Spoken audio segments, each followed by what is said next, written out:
Hi guys, just doing a quick video on squats, and the common question we got at the end, towards the end of the last block was, did I squat low enough? Was I going low enough, like with a 1 minute max? So obviously everyone's in the same boat, including me. When you squat heavy, you are less likely probably to go as deep because you're a bit anxious about not getting back up.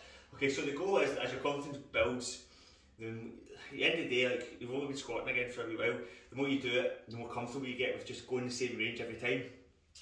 The key element to progressive overload is to make sure that if you're overloading, that you're doing it within the same range of movement, as opposed to just chasing the weight all the time. So for example, if you squat to here, and then we ask you to put more weight in the bar, and you think, right, I'm going to see if I can do more, but then you end up only squatting to here, there's no real purpose to that. Like, so if the only way that you're increasing the weight is by not paying attention to the same range of motion as you were doing before, then you're kind of missing the forest for the trees a little bit.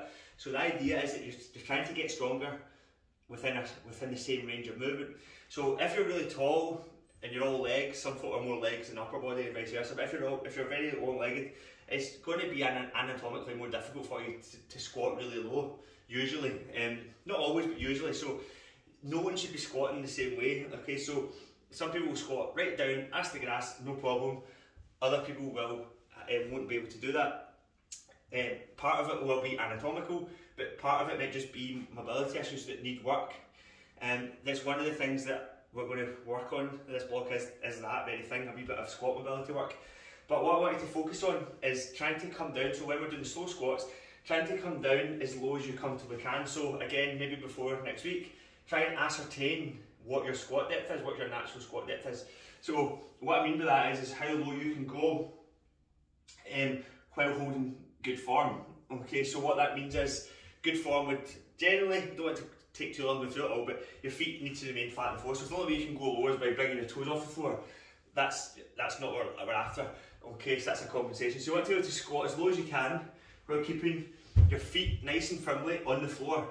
We also don't want your knees to be caving in order to get lower either.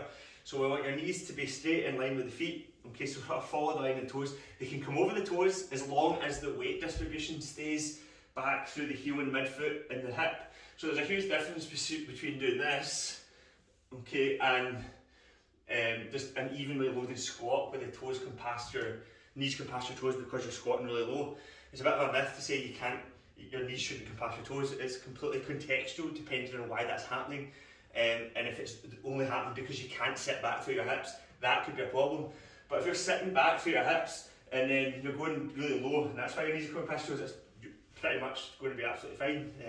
In fact, it's almost like impossible for that not to happen.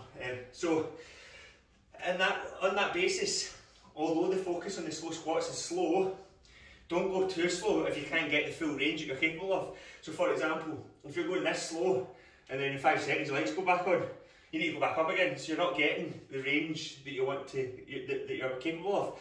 So all you need to do, obviously in that instant, is just speed up a little bit in the next rep, so a wee bit faster if you feel you need to. You might end up misjudging it and going too fast, so there's a bit of trial and error before you can sort of get the timing of it right and getting the flow of it right, so that the whole squat, to get to your natural depth with good form without rounding your lower back, etc., takes about 5 seconds. So there is a wee bit of practice in this. Don't focus on what anyone else is doing. Don't worry about how deep anyone else is squatting.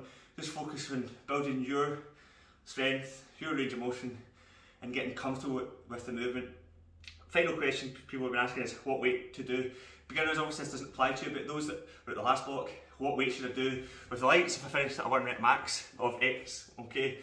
Again, it kind of depends. If you're quite confident that you were getting a similar range of movement all throughout, then I would say start between 50 to 60% at the most. I may be a bit optimistic, but you can always just, there's a bit of trial and error, so use that, just trial and error it.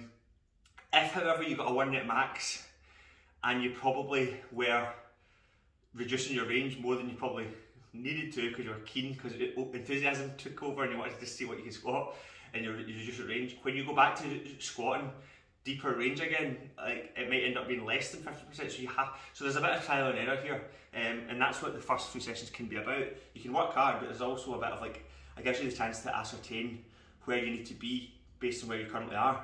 You can refer back to what you were lifting with the lights last time as well, and that should give you a benchmark. You should be able to do that at least, or maybe a little bit more. Obviously, if you're a beginner, you'll be like, what the hell is he talking about? It will all make sense soon. So for a beginner, just remember, like, it's all a bit of there's a bit of like experimentation in figuring out where you are when you first come in, but in terms of like what weights to lift. But that's the exact same for the people that have been before, because they're not quite sure, because we've not done what we're about to do for a while, and everything changes because they've got stronger. So everyone's in a sort of similar boat in that respect, and it's just about like refining things, getting comfortable with the technique, building your confidence, and finding out where you need to be that's going to work you hard. Only you. It's irrelevant what everyone else is lifting. It's only you. As long as you find something, a weight or a movement that's going to challenge it, that's all we're after, and then we take it from there. So hopefully that was worth a video. Maybe not.